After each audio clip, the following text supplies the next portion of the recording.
Assalamualaikum warahmatullahi wabarakatuh.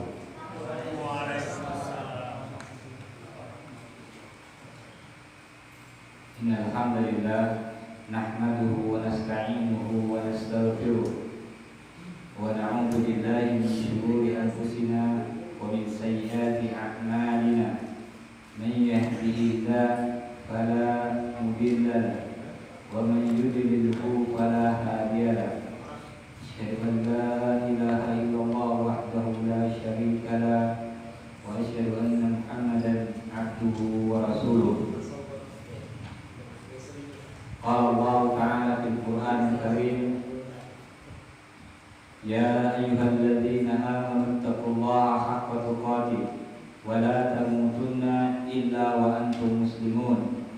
Wa qala ta'ala, ya ayyuhan nasu taqu rabbakumul ladzi khalaqakum min nafsin wahidah wa khalaqa minha zawjaha wa batha minhuma rijalan katsiran wa nisaa'a wattaqullaha alladzi tasaaluna bihi wal arham innallaha kana 'alaykum raqiba.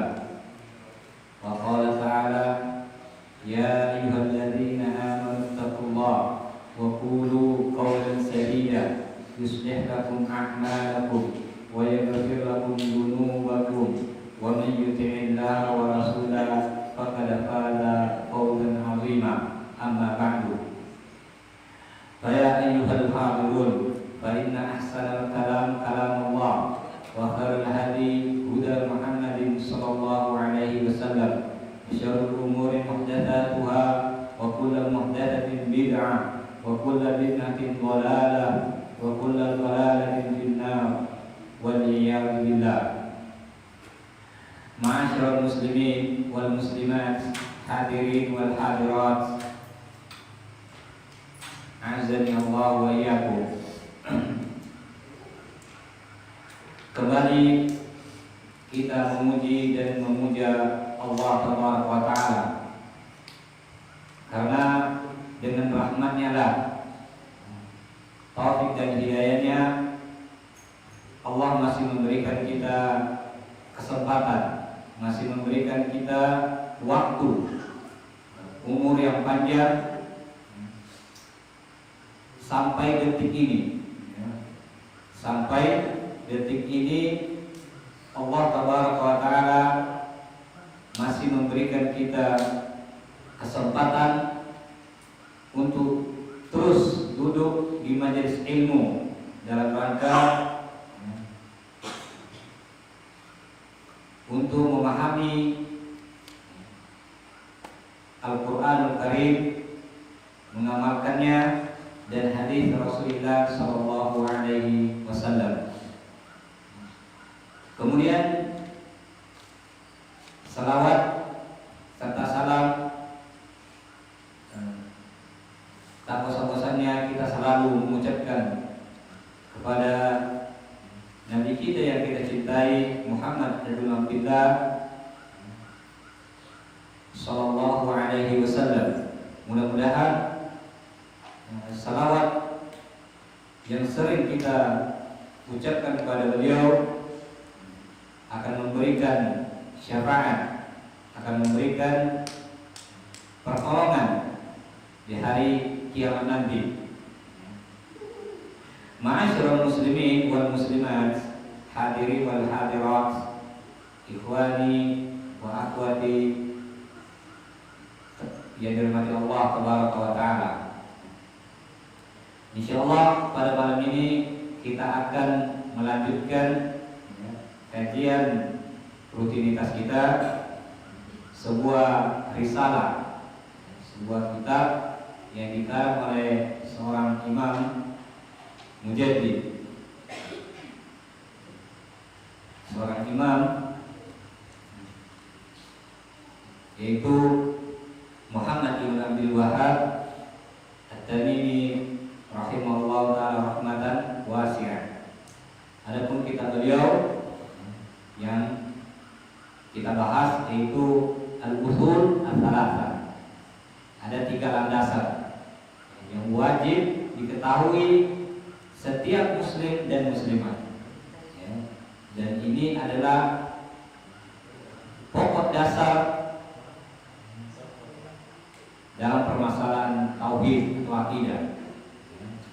Jadi pembahasan seperti ini jangan pernah terlewatkan, ya. Jangan pernah absen, karena ini pembahasan yang sangat prinsipil di dalam agama kita, ya. Sebagaimana sering kita membacakan atau mendengarkan kisah-kisah Nabi terdahulu seperti Nabi Ibrahim, bagaimana Nabi Ibrahim alaihissalam yang digelar sebagai muwahhidin tsani, ya, sebagai nabi ahli tauhid yang kedua setelah Nabi kita Muhammad SAW, yang mana beliau sangat mengkhawatirkan, ya, tentang permasalahan-permasalahan, ya, atau sangat mementingkan tentang masalah tauhid, ya. Begitu juga musuh dari tauhid, yaitu asyirk, ya. Dan Allah berfirman di dalam Al-Quran Karim di dalam surah An-Nur, ya, Nabi Ibrahim mengatakan, ya, wahai Rabbku, ya, jauhkanlah aku dan keturunanku, ya, anak-anakku dan keturunanku, wali-wali wabalaya anakku dan asnam, yaitu untuk mengibadati apa?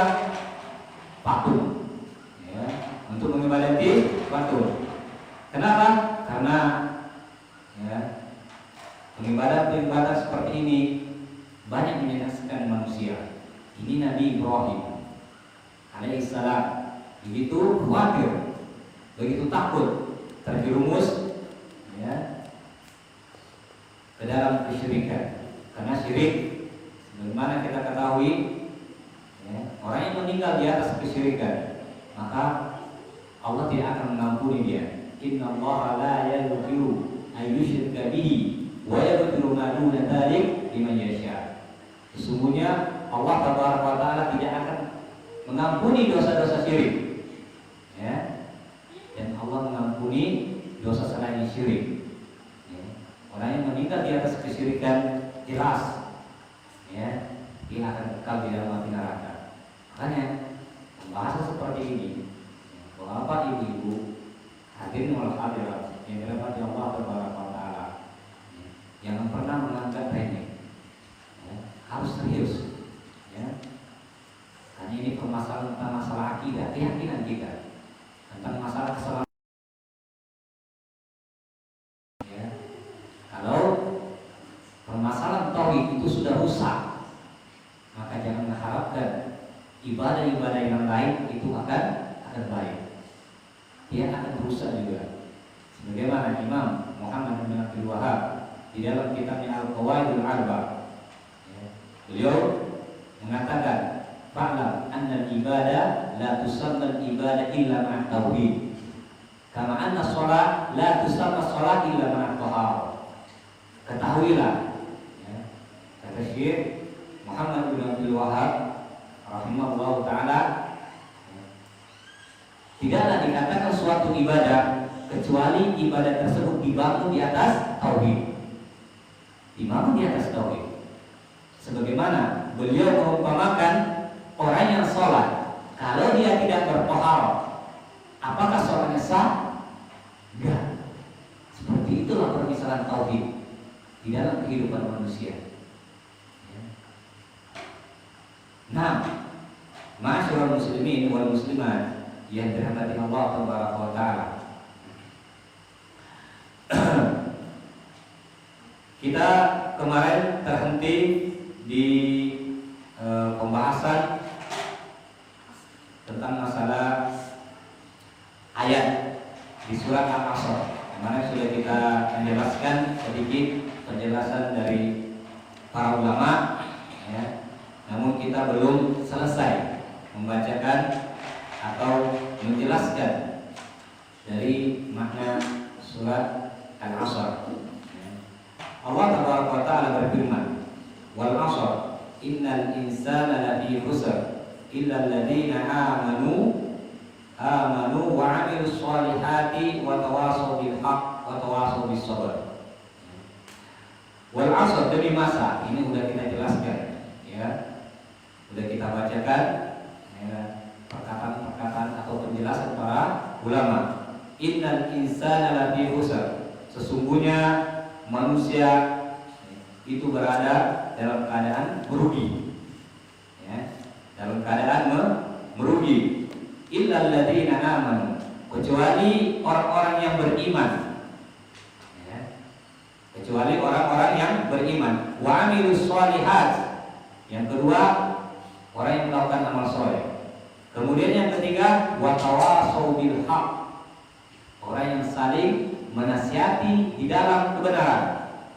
Wa tawashaw bis sabr, dan saling menasihati dalam kesabaran. Ma'asyiral muslimin wal muslimat yang dirahmati Allah tabaraka wa taala,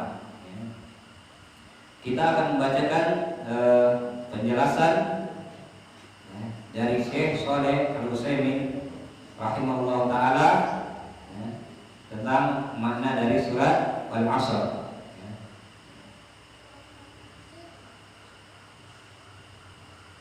Kata Syekh Shalih Al-Utsaimin rahimahullah taala, Allahu azza wa jalla aqsa fi hadhihi surah bil 'asr ala anna kullal insani fa huwa fi khaybatin wa khusrin mahma kathrat maluhu wa waladuhu wa 'azama qadruhu wa syaraquhu illa man jama'a hadhihi awsafil arba'ah. Kata Syekh Shalih Al-Utsaimin rahimahullah taala, Allah tabaraka wa taala bersumpah ya di dalam ayat ini. Kemarin ketika sudah kita jelaskan, Allah ya itu dia berhak atau dia ya berhak bersumpah ya, atas nama makhluknya. Ini khusus untuk dia ya. Yang kemarin sudah kita jelaskan. Adapun manusia itu haram hukumnya bersumpah selain dari nama Allah ya. Di dalam surah ini Allah bersumpah sesungguhnya setiap manusia itu ya, mereka berada dalam kerugian ya.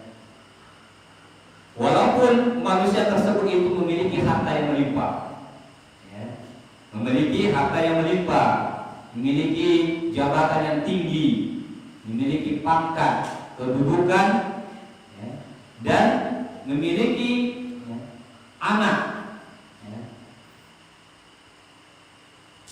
Semua mereka ini masuk dalam kerugian, kecuali kata beliau illa man jama'a hadhihi al-awsaf arba'ah, kecuali mereka berada di tiga yang sifat. 4 yang sifat kita sebutkan tadi ya. 4 sifat yang kita sebutkan tadi. Yang pertama yaitu al-iman, orang-orang yang beriman. Apa yang dimaksud orang yang beriman di sini? Ya. Syekh Shalih Al-Utsaimin rahimahullah taala ya,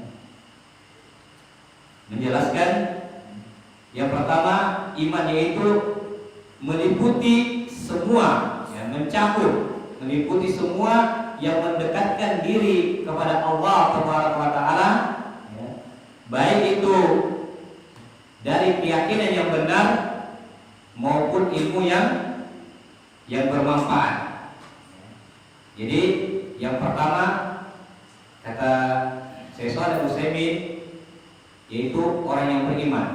Iman di sini ya, meliputi setiap yang mendekatkan diri kepada Allah berupa keyakinan yang benar, memiliki keyakinan yang benar dan ilmu yang bermanfaat. Karena ada yang orang yang beriman, bapak ibu-ibu, yang dirahmati Allah Taala, tapi keimanan dia dusta. Contohnya apa? Orang munafik. Ya, di zaman Rasulullah SAW dia hidup di zaman Rasulullah, bahkan dia sholat di belakang Rasulullah Sallallahu Alaihi Wasallam. Tapi ya, keimanan yang dia bangun ya, itu dusta. Karena tujuan dia masuk di barisan kaum muslimin untuk menghancurkan kaum muslimin. Makanya di dalam Al-Quran Karim ya, Allah mengancam orang-orang munafik tidak asfali minan nar, ya, berada di dalam kerak-kerak api neraka. Di dalam surah Al-Ankabut Allah tabaraka wa ahasiban nas ayutraku ayyaqulu amanu wa hum la yuftanun wa laqad fatanna alladziina min qablihim wa liya'lama Allahu alladziina amanu wa liya'lama al-kadhibin. Alif Lam Mim. Hasiban nas, apakah manusia itu mengira setelah dia mengatakan aku beriman kepada Allah, kemudian dia dilepaskan atau dibiarkan begitu saja? Apakah seperti itu? Setelah dia mengatakan aku beriman kepada Allah dan Rasulnya, kemudian terserah kamu mau ngelakuin apa saja di muka bumi ini. Apakah seperti itu? Di ayat berikutnya Allah menjelaskan, sungguh kami telah menguji orang-orang sebelum kalian. Umat-umat terdahulu Allah sudah uji. Ya. Untuk apa? Agar Allah mengetahui siapa yang diantara kalian itu betul-betul beriman kepada Allah dan siapa yang diantara kalian itu dusta. Jadi ada diantara manusia, ya, keimanan mereka itu yang dusta, ya. Mereka beriman kepada Allah, tapi mereka melanggar, ya, aturan-aturan Allah dan Rasulnya. Kemudian yang kedua, ya, sifat yang kedua yang di dalam surah Al-Asr ini al-amal shalih, beramal saleh. Beramal saleh yang dimaksud di sini adalah wa huwa kullu qaulin aw fi'lin, setiap perkataan. Amal soleh itu setiap perkataan, perbuatan, ya, yang mendekatkan diri kepada Allah, bi ayyakuna fa'iluhu lillah. Akan tetapi, ya, perbuatan ini atau yang melakukan, ya, amal soleh ini dia ikhlas karena Allah.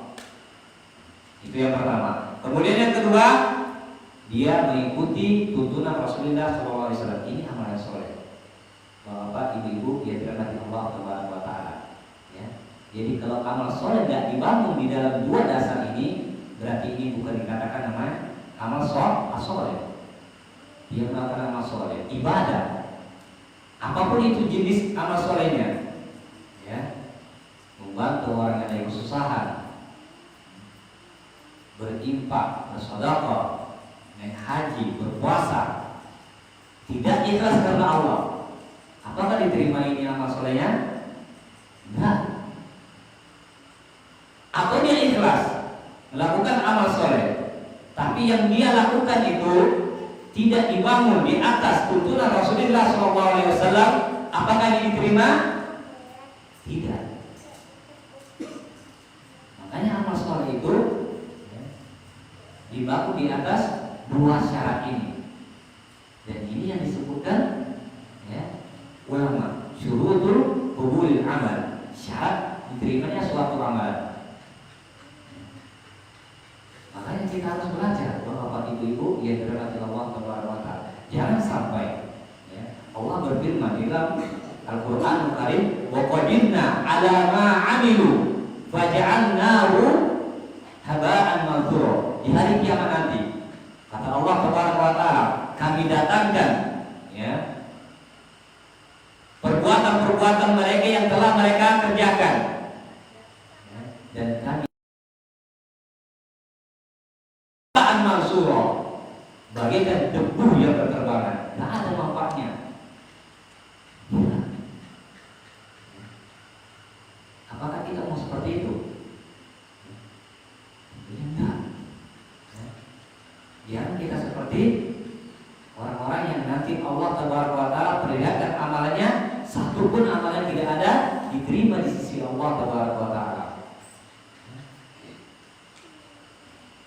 Oleh karena itu, ma'asyiral ikhwan wal akhwat yang dirahmati Allah Taala, amal soleh hendaklah dibangun di atas dua dasar ini. Ikhlas karena Allah, kemudian mengikuti tuntunan Rasulullah Sallallahu Alaihi Wasallam. Kalau amal soleh keluar dari salah satu dari syarat ini, maka itu bukan dikatakan namanya amal soleh. Kemudian yang ketiga, at-tawasi bil haq, saling menasihati di dalam kebenaran. Apa yang dimaksud dengan saling menasihati di dalam kebenaran? Wa huwa at-tawasi ala fi'lil khair, yaitu adalah saling berwasiat untuk mengerjakan kebaikan. Saling berwasiat untuk mengerjakan kebaikan. Wa hasu ala alaihi wa tarjib, yaitu mendorong atau menganjurkan melakukan kebaikan tersebut. Ya. Jadi hendaklah kita saling menasihati dalam kebaikan. Ya. Jangan kita hanya diam saja. Ya. Ketika kita melihat kemungkaran dan kita mampu untuk menolak kemungkaran tersebut, maka tolak kemungkaran.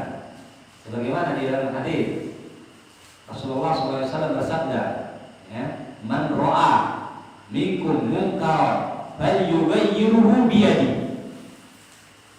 Kalau kalian melihat kemungkaran, ya, maka hendaklah cegah kemungkaran tersebut dengan apa? Dengan tangan. Kalau mampu. Tangan maksudnya apa? Jihad. Ya. Kalau jihad itu, ya, tentu menunggu apa? Menunggu dari pemerintah. Ulil amr. Dan itu pun orang kufar. Dan ini, ya, mungkin sedikit, ya, kemungkaran yang dicegah dengan melalui jihad di jalan Allah Taala. Selanjutnya, fa'ilan yastati, kalaupun tidak mampu, ya, maka fabilisanihi, hendaklah dia cegah dengan lisannya. Jangan dibiarkan kemungkaran itu merajalela. Jangan dibiarkan keburukan itu, ya, menyebar. Ini perintah. Gimana? Ini perintah dari Rasulullah SAW. Ya. Kalau nggak kita lakukan, maka kita akan berdosa.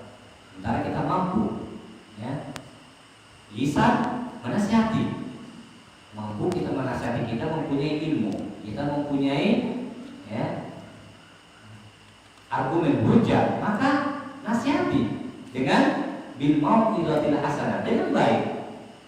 Ya. Panggil dia, nasihati, Pak, Bu, akhi, saudara-saudariku, apa yang Anda lakukan ini itu adalah perbuatan, ya, melanggar sunnah-sunnah Nabi kita Muhammad SAW. Kalau masalah dia menerima atau tidak menerima, itu urusan dia bersama Allah. Kewajiban kita sampaikan, ya, kepada dia mana yang benar, mana yang salah. Ya. Jangan takut, ya. Jangan takut untuk menegakkan kebenaran. Bagaimana dengan ujian Ustaz? Iya, itu pasti ada ujiannya. Ya. Ketika kita berada di atas kebenaran, kita tegakkan kebenaran sunnah Rasulullah SAW, itu pasti ada konsekuensinya. Sebagaimana para nabi terdahulu, dan begitu juga Nabi kita Muhammad SAW, ketika mulai dia disuruh untuk berdakwah, ya, begitu besar ujian yang dia dapatkan. Ya. Ketika di negeri Taif, ya, di mana ujian Nabi kita SAW dihina, dicaci, ya, dikatakan orang gila.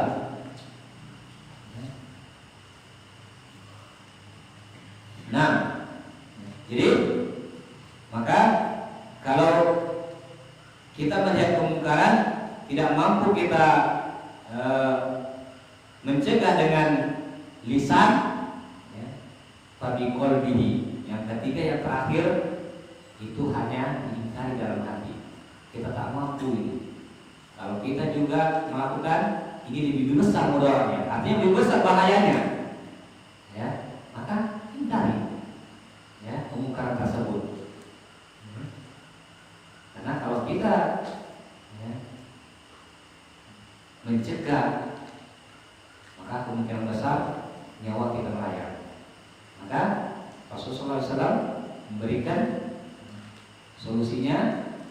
Yang ketiga itu hendaklah mencari dengan hati, ya. Kemudian yang terakhir at-tawasi bis-sabr, yaitu saling mewasiatkan atau saling menasihati dengan kesabaran. Apa maksudnya? Yaitu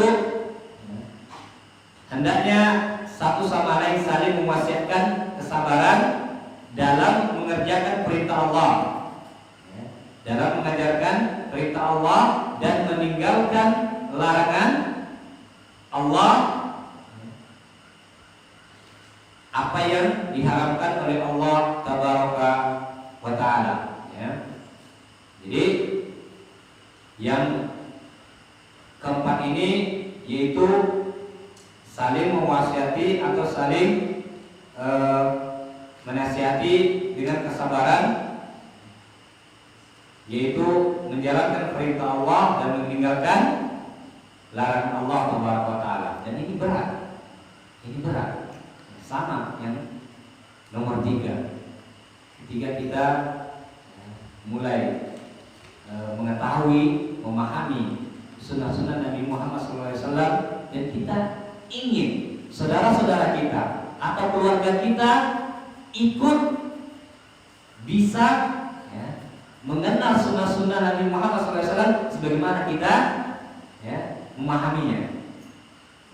Kemudian mulai kita menyampaikan, ya, di antara mereka ada yang mencaci, di antara mereka ada yang mengusir, kemudian bahkan ada yang mengancam, ya. Dan ini berat, ya. Tetapi, ya, hasil dari kesabaran tersebut itu kata ulama a'la minal asal, lebih manis dibandingkan madu, ya, lebih manis dibandingkan madu. Qulil haqqa walau kana murra, katakan itu benar walaupun itu pahit, ya, walaupun itu pahit. Jangan pernah kita itu putus asa. Iringi dengan doa, ya, iringi dengan doa, doakan keluarga, kerabat, kawan-kawan agar mereka mendapatkan hidayah, agar mereka itu bisa merasakan manisnya ketika mengenal sunnah Rasulullah SAW. Jangan biarkan mereka di dalam kegelapan. Jangan biarkan mereka itu, ya, dikuasai dengan, ya, nafsu syaitan, sehingga mereka itu terombang-ambing menjalani kehidupan ini, tidak memahami, tidak mengetahui apa sebenarnya tujuan dia diciptakan. Kalau bukan kita, siapa lagi yang akan menyampaikan? Siapa lagi yang akan mengajarkan kepada mereka kalau bukan antum yang sudah paham dengan sunnah-sunnah Rasulullah SAW? Apakah antum rela, ya, membiarkan saudara antum dimasukkan ke dalam api neraka sementara antum ke dalam surga? Enggak, jangan biarkan saudara-saudara kita, ya, dicampakkan ke dalam api neraka Allah Subhanahu wa Ta'ala. Jangan. Mereka doakan, ya, nggak mampu, ya, nggak cukup 1, 2, 3 kali sampai 4 kali, ya, terus jangan berputus asa, ya. Boleh jadi, ya, penyampaian kita yang 1000 kali, disitulah nanti Allah Subhanahu wa Ta'ala memberikan hidayah kepada dia.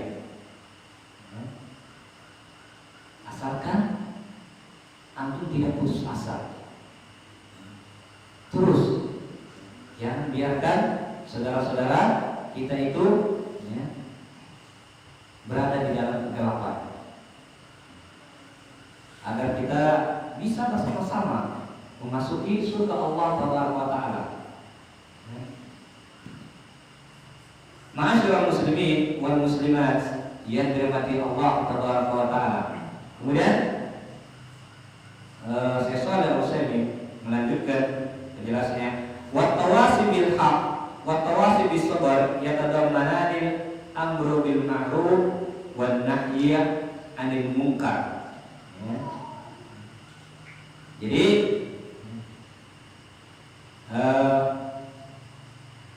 saling menasihati di dalam kebaikan, saling menasihati di dalam kesabaran. Ya. Keduanya ini mengandung amal ma'ruf nahi munkar. Ya. Amal ma'ruf nahi munkar, yaitu ya, mengerjakan yang ma'ruf, kebaikan, dan melarang dari kemungkaran. Alladaini bima qiyamul umma wasilahuha wa nasruha. Yang keduanya ini ya, untuk menegakkan kebaikan kepada umat dan menolongnya ya, agar mereka itu bisa selamat dari ya, kemurkaan Allah Tabaraka wa Ta'ala. Ya. Jadi kedua ini merupakan syarat tegaknya umat, kebaikan, kemajuan, kemuliaan dan utamaannya. Allah berfirman di dalam surat Al-Imran ayat 110, kuntum khaira ummatin ukhrijat lin-nasi ta'muruna bil ma'ruf wa tanhauna 'anil munkar wa tu'minuna billah. Kalian adalah umat terbaik yang diturunkan untuk manusia. Kalian adalah umat yang terbaik yang diturunkan kepada manusia. Kita ini umat terbaik, jemaah yang Allah pilih ya, memberikan turunkan kita Al-Quran Karim, hadis-hadis Rasulullah SAW ya, untuk menyampaikan kepada manusia-manusia tidak paham dengan Al-Quran dan Sunnah Rasulullah SAW, yaitu menyuruh kepada yang ma'ruf, kebaikan, ya, mencegah dari yang munkar, dan beriman kepada Allah Tabaraka wa Ta'ala. Ma'asyiral muslimin wal muslimat yang dirahmati Allah Tabaraka wa Ta'ala. Ini adalah penjelasan ya, tentang makna dari surat Al-Asr. Ya. Bahwasanya ya, sesungguhnya manusia itu berada dalam kerugian kecuali dia itu berada di dalam empat sifat ini. Ya. Beriman kepada Allah, kemudian beramal soleh, saling menasihati dalam kebaikan, dan saling menasihati di dalam ya, kesabaran. Kemudian pengarang melanjutkan ya, perkataannya, kalau mu'allif qala Syafi'i rahimahullah ta'ala, law ma anzalallahu hujjatan ala khalqi illa hadhihi surah lakafathu. Imam Syafi'i rahimahullah ta'ala berkata, kalau seandainya ya, Allah menurunkan hujah atas makhluknya ya, kepada surat ini yang kita bacakan tadi, lakafathu, cukup bagi mereka sebenarnya. Cukup bagi mereka. Ya. Apa dimaksud dari perkataan Imam Syafi'i ini? Ya.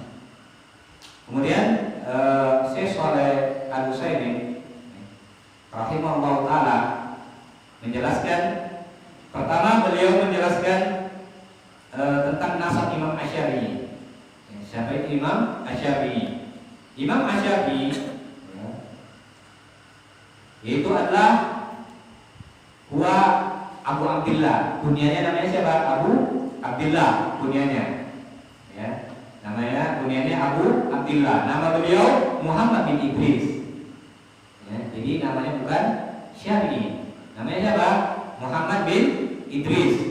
Ya, ini perlu ya bapak ibu dicatat ini, dihafal. Ya, Imam Syafi'i itu bukan namanya sebenarnya. Ya. Jadi nama beliau Muhammad bin Idris, Muhammad bin Idris. Bapaknya siapa? Idris.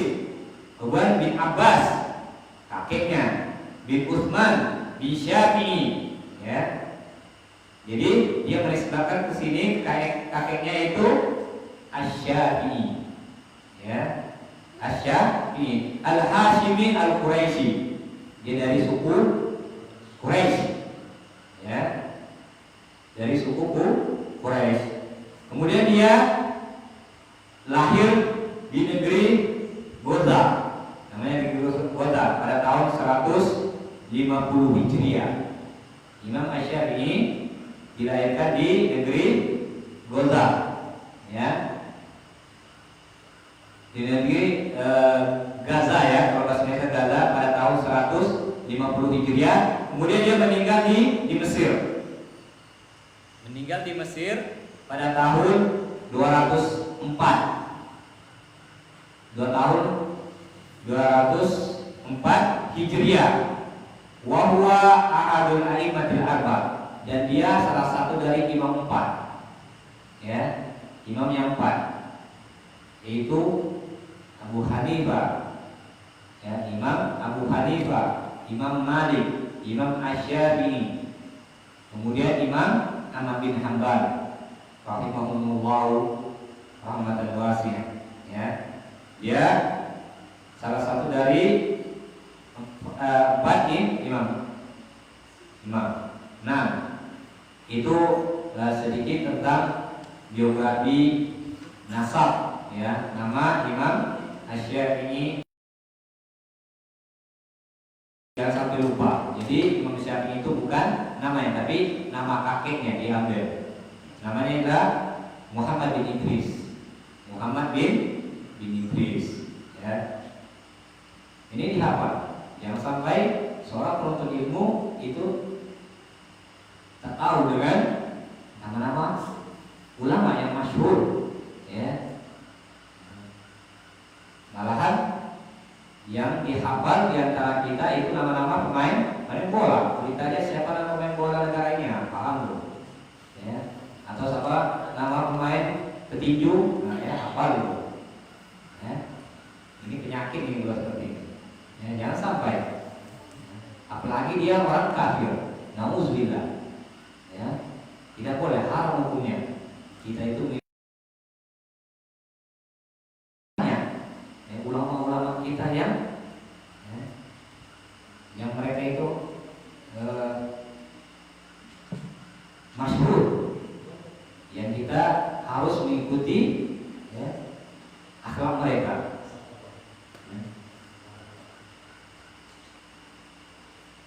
Kemudian ya,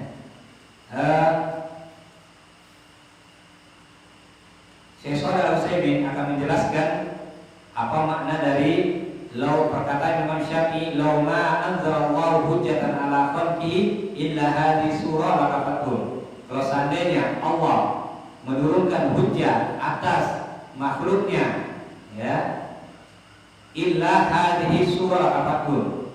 Dengan surat yang kita bacakan tadi, surah Al-Asr, maka sudah cukup bagi mereka ya. Muraduhu rahimahullah anna hadhihi surah kafiyatun lil khalqi fi hati ala tamassuki bi dinillah. Jadi yang dimaksud perkataan Imam Syafi'i ini adalah ya, bahwasanya surah Al-Asr ini telah cukup bagi segenap manusia untuk menyuruhkan mereka berpegang teguh kepada agama Allah. Ya. Jadi sudah cukup bagi mereka, memerintahkan kepada mereka untuk apa? Berpegang teguh kepada agama Allah, yaitu dengan apa? Beriman. Yang pertama. Kemudian beramal soleh. Kemudian wad-da'wati ila Allah, berdakwah, mengajak manusia kepada Allah Subhanahu wa taala, was-sabri ala dzalik, kemudian sabar di atas itu semua. Ya. sabar di atas ya, dalam menetapi yang demikian itu. Ya. Walaysa muradu anna hadhihi surah kafiyatan li qalbi fi jami' syariah. Kemudian kata beliau, ya, surah ini ya telah mencukupi manusia dalam syariat agama. Jadi ya, ini bukan berarti ya, surah ini bukan berarti telah cukup bagi manusia dalam menjalankan syariat agama secara keseluruhannya. Ini jangan salah paham ya. Bukan yang diartikan ya, surat ini telah cukup bagi manusia dalam apa? Syariat agama secara keseluruhannya. Bukan itu ya, bukan seperti itu yang dimaksud. Tapi yang dimaksud bahwasanya ya, di dalam surat ini cukup bagi manusia ya, untuk berpegang teguh di atas agama Allah tabaraka wa ta'ala. Ya. Kemudian wa qawluhu law ma anzalallahu hujjatan ala khalqi illa hadhihi surah latabatul. Ya. Kemudian beliau menjelaskan lagi perkataan Imam Syafi'i, ya, seandainya Allah tidak menurunkan hujjah atas makhluknya kecuali surat ini niscaya mencukupi bagi mereka. Apa maksudnya? Hal ini karena orang yang berakal ya, orang yang berakal dan berpikir, orang berakal dan berpikir manakala mendengarkan surat ini yang kita bacakan tadi atau membacanya, niscaya dia akan berusaha membebaskan dirinya dari keraguan, dan itu diperoleh dengan memiliki 4 sifat tadi. Ya, memperoleh dengan 4 sifat tadi. Apa itu? Beriman. Ya.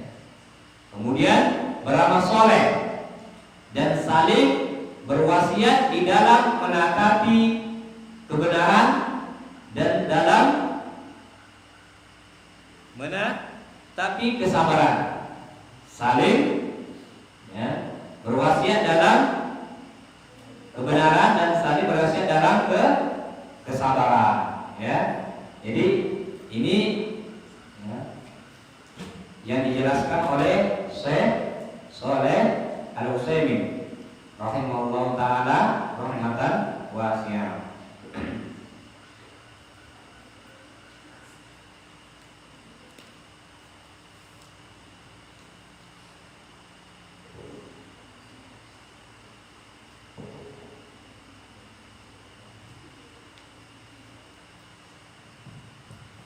Ma'asyiral muslimin wal muslimat, bapak, ibu-ibu yang dirahmati Allah tabaraka wa taala. Kemudian kita lanjutkan perkataan muallif. Qala muallif ya. Wa qala Al-Bukhari rahimahullah taala. Kemudian Imam Bukhari rahimahullah taala mengatakan babun, ada sebuah bab di dalam kitabnya namanya Al-Ilmu qabla al-Qawli wal Amal. Berilmulah sebelum berucap, berkata dan beramal. Ya. Berilmulah sebelum berucap dan berkata dan beramal. Kemudian wadalil qaul ta'ala, adapun dalilnya ya, Allah berfirman di dalam surat Muhammad ayat 19, fa'lam annahu la ilaha illallah wastaghfir li dzambik. Ya. Ketahuilah sesungguhnya tidak ada ilah yang berhak disembah, diibadati kecuali Allah. Wastaghfir li dzambik. Maka minta ampunlah kepada Allah atas dosa-dosamu. Kemudian fabada'a bil ilmi qabla al-qawli wal amal. Maka hendaklah dimulai dengan berilmu dulu sebelum berkata dan beramal. Ya, ini penting. Maka dalam kitab ini jemaah, kalau apa ibu-ibu yang dirahmati Allah Taala, itu enggak ada sama sekali ya yang keluar dari pemikiran pengarang, enggak ada. Ya. Semuanya itu dia ambil dari Al-Quran dan hadis Rasulullah SAW, kemudian dan asal perkataan para salafus saleh, para ulama salafus saleh. Nggak ada dari pemikiran dia. Ya. Makanya kalau ada yang mengkritik kitab ini, maka perlu dikritik akalnya, perlu dilihat waras nggak orang ini, kan gitu. Ya. Karena buku ini sangat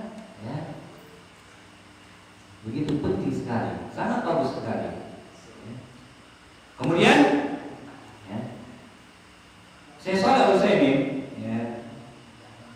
menjelaskan perkataan yang dibawakan oleh mu'allif ini. Beliau mendatangkan biodata Imam Bukhari, seperti beliau tadi menyebutkan data Imam Asy-Syafi'i. Imam Bukhari dia adalah kunyanya Abu Abdullah. Abu Abdullah. Kalau Imam Syafi'i tadi apa? Muhammad bin Idris. Sama nama juga Muhammad. Imam Bukhari juga namanya Muhammad. Jadi Al-Bukhari itu bukan nama asli dia. Muhammad bin Ismail. Ismail adalah nama bapaknya. Ibn Ibrahim. Ibrahim kakeknya. Bin Mughirah. Al-Bukhariyu, dia dari Bukhara, daerah nama Bukhara namanya. Disebutkanlah sebagai nama dia Al-Bukhariyu.